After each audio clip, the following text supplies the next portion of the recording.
Kalau hanya untuk sujud saja, hanya untuk tahiyat saja, maka di rumah juga bisa kita sujud dan tahiyat. Bisa. Tapi kenapa orang beriman itu mari ke masjid? Karena selain sujud di hadapan Allah, juga ada nilai-nilai sosial yang harus kita bangun.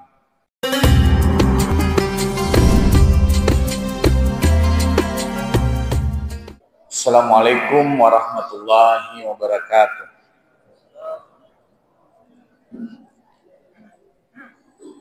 Alhamdulillahi wa kafa wa salatu wassalam ala nabi Mustafa.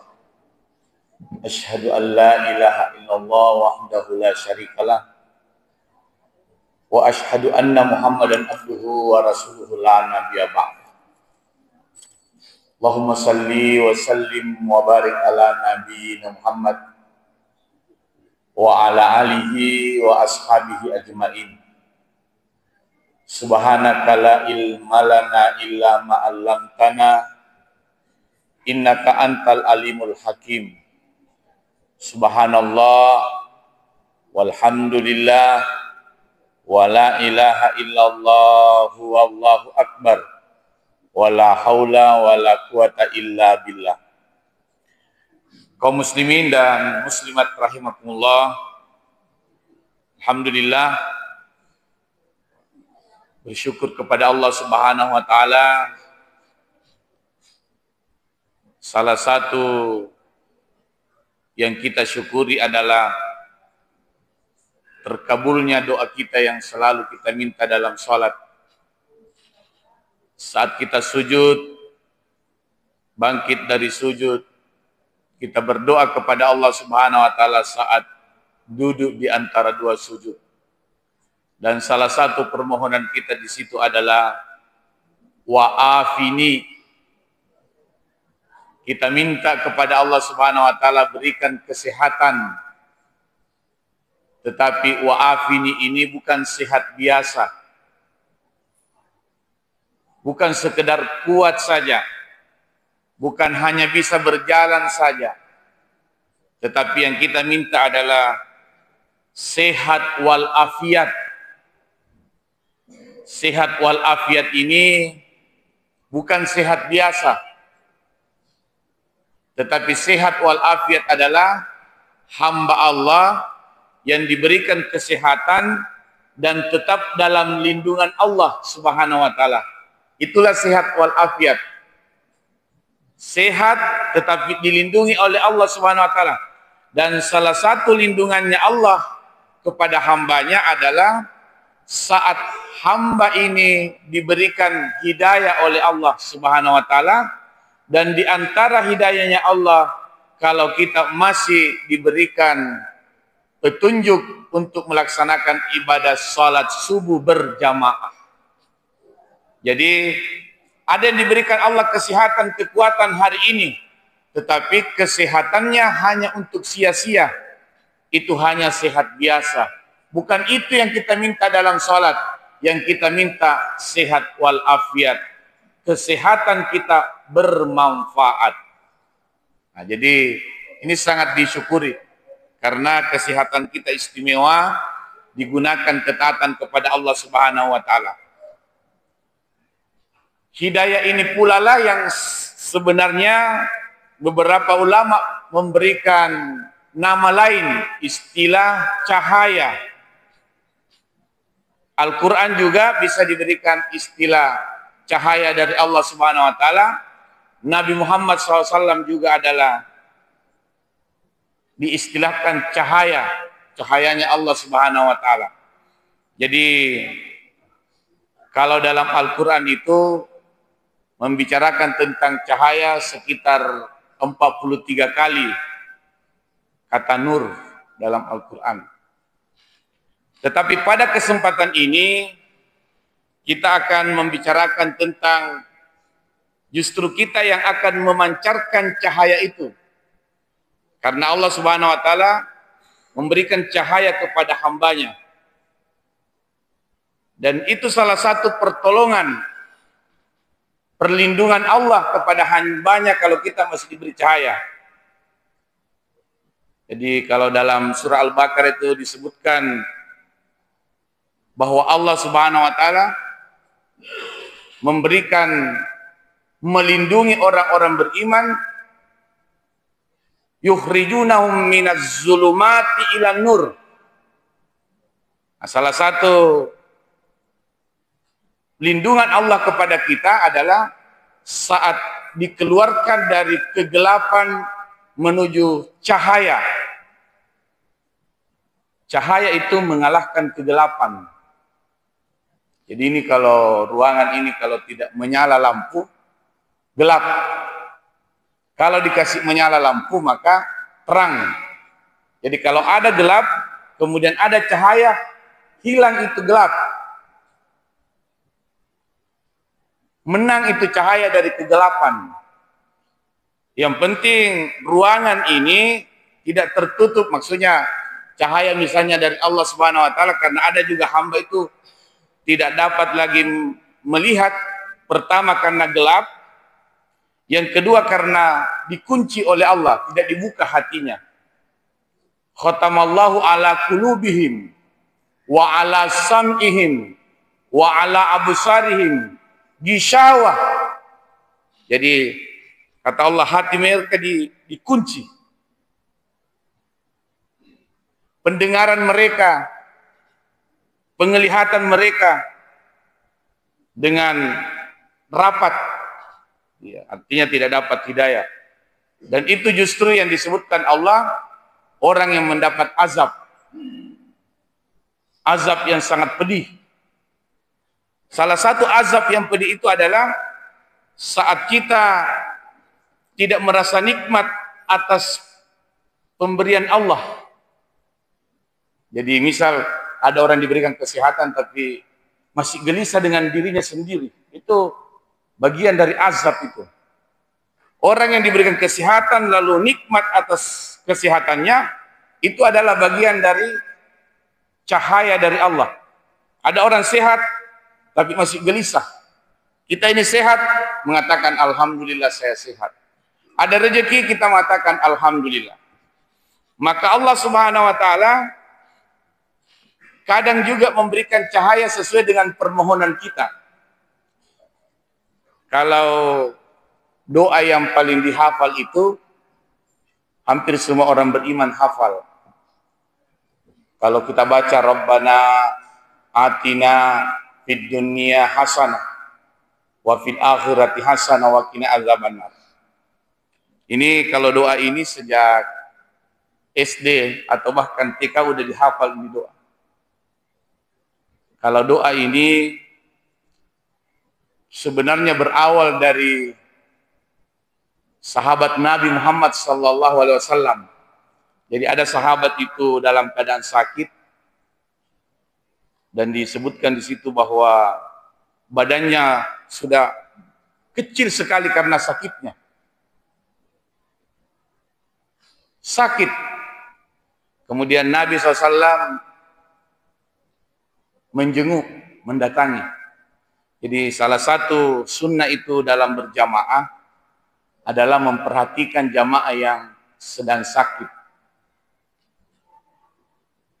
Jadi Nabi Muhammad SAW kalau ada sahabatnya yang tidak hadir di masjid, justru tidak berpikir su'zon, prasangka buruk. Bilang tidak hadir itu keadilan tim pengurus. Tidak boleh begitu. Oh tidak hadir, kenapa tidak hadir? Jangan-jangan sedang sakit. Ditanya tetangganya. Kalau kita mungkin tidak tanya tetangga, tetapi ada media. Kita mungkin WA, telepon.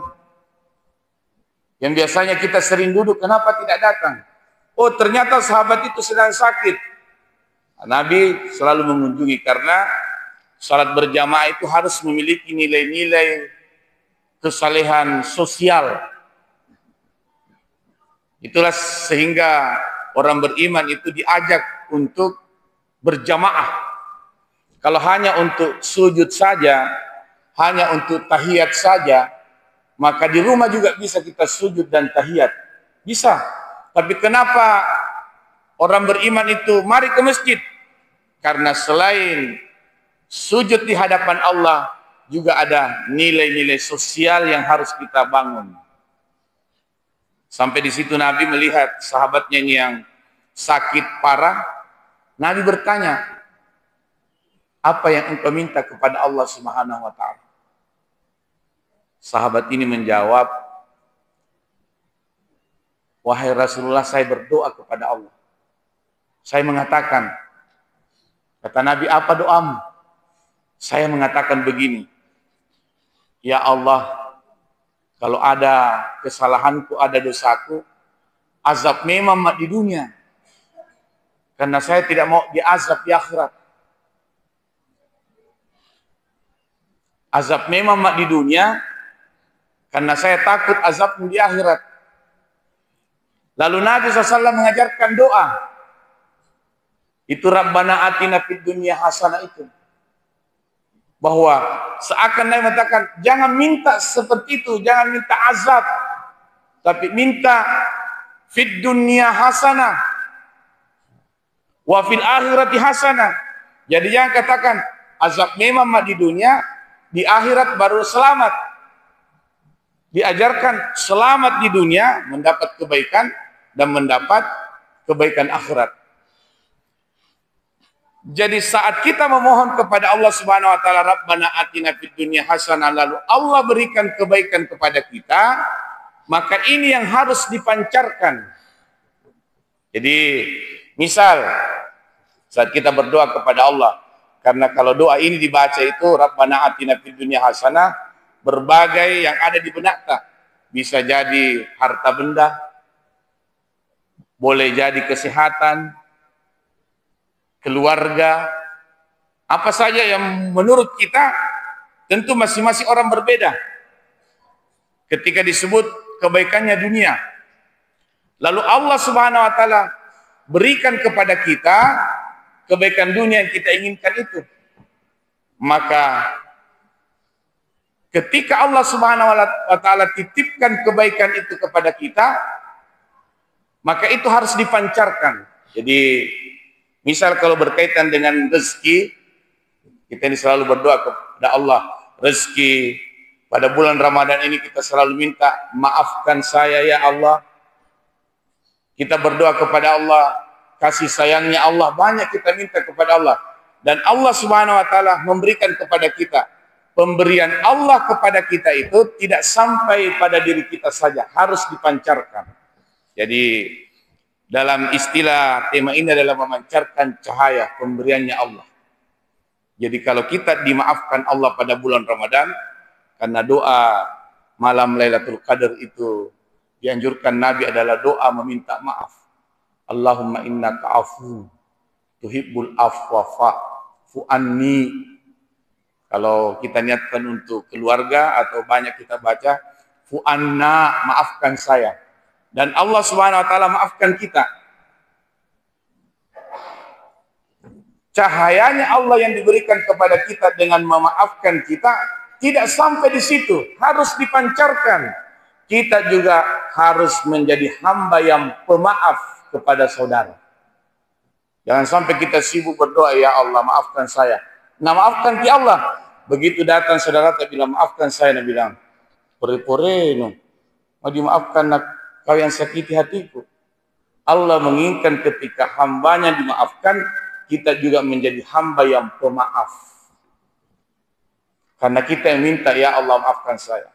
Saat kita meminta, ya Allah berikan rezeki, kemudian Allah Subhanahu wa taala berikan rezeki kepada kita, benar-benar memberikan, maka Allah bukan hanya sekedar menitipkan rezeki kepada kita, tetapi kita juga harus berbagi rezeki. Kalau Allah maha pemberi rezeki, kalau kita bukan maha, hanya berbagi. Makanya dalam Al-Quran dikatakan, wa mimma razaqnahum, sebahagian dari apa yang kita miliki. Karena Allah bisa jadi mengetahui kekuatan hambanya. Kalau diminta untuk semuanya, tidak semua orang mampu. Tapi kalau wa mimma razaqnahum, sebahagian itu sesuai dengan kadar keikhlasan dan kemampuan kita. Wa mimma razaqnahum. Jadi ketika Allah Subhanahu wa taala berikan rezeki kepada kita, itu bukan hanya sampai di kita. Kita pancarkan rezeki itu. Wa mimma razaqnahum yunfiqun. Jadi ketika seorang hamba itu sudah mendapat rezeki kebaikan dunia, rezeki yang diberikan Allah kepada kita itu bisa menjadi wa fil akhirati hasanah kalau kita pancarkan. Kita juga berbagi. Kalau hanya kita yang diberikan kemudian tidak pernah berbagi, justru pemberian Allah itu hanya sekedar di dunia saja. Jadi yang kita inginkan orang beriman ini, hasil usaha kita, tujuannya adalah agar bahagia kita bersama dengan keluarga. Tetapi kalau kebahagiaan dunia saja itu terbatas, 70 tahun, 80 tahun, udah selesai. Tapi Allah menginginkan bahwa hasil usaha kita ini yang diakui orang bilang, hebatnya ini bapak, hebatnya keluarganya, anaknya hebat. Itu bagian dari kebaikan dunia. Kalau kita sudah diakui orang. Tetapi pengakuan orang itu kepada kita bukan hanya sekedar saat di dunia, tapi kita menginginkan agar menjadi juga wa fil akhirati hasanah, menjadi penyebab keselamatan akhirat. Jadi kalau harta kita yang kita miliki dititipkan Allah, sebahagian berada di karpet-karpet masjid, maka itulah wa fil akhirati hasanahnya itu. Ada di kotak-kotak amal, itulah wa fil akhirati hasanah itu. Sebenarnya kalau kita amalkan mudah. Jadi kita bersama dengan keluarga di mobil misalnya atau di kendaraan motor, mau beli bensin yang semestinya beli 200 sampai di penjual Pertamina 180. 180. Yang bilang mamanya, kenapa lagi disisakan 20? Ini ya 180 di dunia hasanah. Ini yang dipakai ku antar mau kemana saja. Tapi yang sisanya itu 10% itu wa fil akhirati hasanah. Sebentar kalau lewat di kota amal, saya mau kasih masuk. Atau kita yang kasih masuk. Ustaz, tinggi dulu kurasa kalau 10%, 50%. Mobil bensin mestinya 200. 190. Masih ada lagi 10.000. Ustaz, saya motor. Bisa juga begitu. Mestinya beli 50, 40 mau.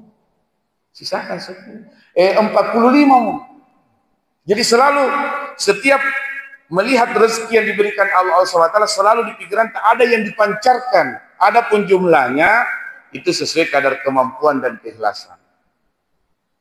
Ustadz, ada ton juga itu diumumkan, disebut namanya, setiap malam namanya disebut, jumlahnya disebut, bahkan alamatnya lengkap.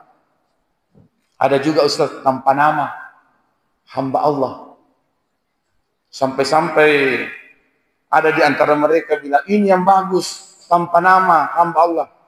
Yang satu mengatakan, tidak, yang bagus itu diumumkan. Lalu bagaimana jawaban Allah tentang hal itu? Kalau ada yang diumumkan sebut nama, ada yang tidak. Allah jawab dalam Al-Quran, alladzina yunfiquna amwalahum bil-laili wan-nahar, kata Allah.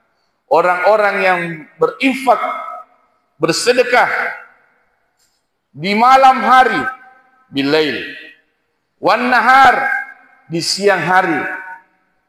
Jadi mau malam mau siang. Kemudian bahkan kata Allah, sirra wa alaniya. Sir itulah tanpa nama atau hamba Allah. Tidak ada yang mengetahuinya. Wa alaniya, ada juga sedekah. Wa alaniya itu terang-terangan ketahuan semua orang, diumumkan. Pada umumnya di masjid diumumkan. Ketahuan kalau kita ini yang sedang bersedekah. Apa jawabannya Allah? Falahum ajruhum inda rabbihim. Semua itu mendapat pahala di sisi Allah Subhanahu wa taala. Jadi tidak boleh kita mengatakan Hai kurang pahalamu kau diumumkan, kurang ikhlas. Allah katakan falahum ajruhum inda rabbi. Semua itu dapat pahala di sisi Allah. Jadi mau diumumkan, mau tidak diumumkan semuanya. Maka Ali bin Abu Thalib itu kalau mau bersedekah justru diamalkan semua yang 4 ini. Sebahagian sedekahnya di malam hari, sebahagian sedekahnya di siang hari, sebahagian sedekahnya tanpa disebut, tidak ada yang mengetahuinya, dan sebahagian sedekahnya diketahui orang. Justru nak amalkan semua. Karena janji Allah, falahum ajruhum inda rabbi. Jadi ada untuk masjid minta diumumkan boleh, bila saya Ustaz jangan diumumkan, di situ saja di kota amal. Sama semuanya. Kita tinggal pilih.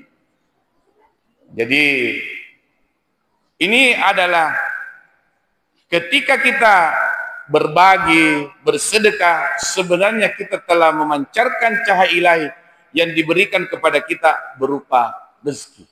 Jadi tidak boleh tinggal sama kita. Ya, tapi bukan berarti semuanya, sesuai dengan kadar kemampuan dan keikhlasan kita. Jadi pada bulan Ramadan ini tentu salah satu keistimewaan umat Nabi Muhammad SAW yang tidak diberikan kepada umat-umat sebelumnya, yaitu Ramadan ini.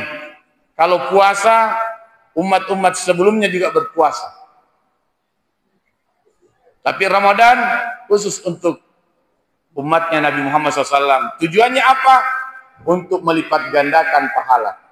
Itulah sebabnya pada bulan Ramadan, pada zaman Nabi Muhammad SAW, sahabat, sampai pada salafus saleh, orang-orang beriman itu, setiap Ramadan meningkatkan kuantitas dan kualitas ibadahnya. Karena dilipat gandakan.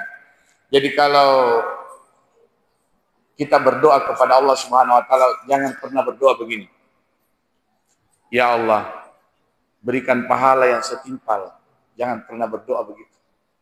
Karena Allah itu tidak berikan pahala yang setimpal. Allah memberikan pahala hayatan thayyibah wala najziyannahum ajrahum bi ahsani ma kanu ya'malun. Akan kuberikan kepada kalian kehidupan yang lebih baik dan akan kuberikan balasan yang jauh lebih baik di akhirat nanti. Jadi dapat di dunia, dapat di akhirat. Tapi di akhirat kata Allah akan kuberikan yang jauh lebih baik. Istilahnya pahalanya dilipat gandakan. Kalau diangkakan itu pahala, satu kebaikan bisa sampai 10 kali lipat. Kalau Ramadan diangkakan 1 kali 70 minimal. Jadi kalau kita angka-angka berkaitan dengan hal tersebut, 1 juta Ramadan ini, maka di luar Ramadan 70 juta. Itulah sebabnya berlomba-lomba pada bulan Ramadan.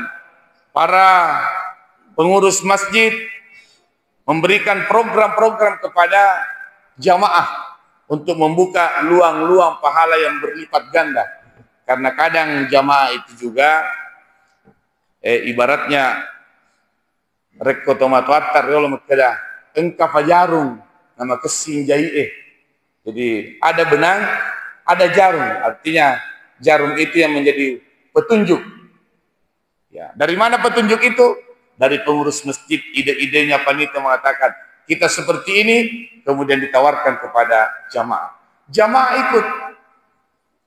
Karena kadang benang ini panjang, tetapi jarum ini yang dibutuhkan. Inilah sehingga ada panitia memberikan konsep bahwa salah satu jalan sedekah misalnya, salah satu jalan infak, ini yang kita lakukan. Jadi itulah sebabnya dalam berkaitan dengan zakat itu ada namanya amil. Amil itu bukan sekedar mengambil, tapi amil itu ibarat kalau bahasa kita sekarang ini panitia, ya memang memiliki konsep-konsep yang berkaitan dengan zakat, berkaitan dengan sedekah. Ya, bukan hanya sekedar datang mengambil, tetapi konsep yang ditawarkan itu kepada jamaah sehingga lebih tertarik lagi untuk berzakat, untuk bersedekah. Nah, itu jadi salah satu kita sedang memancarkan cahaya ilahi itu ketika Allah Subhanahu wa taala berikan rezeki kepada kita, kemudian kita berbagi juga.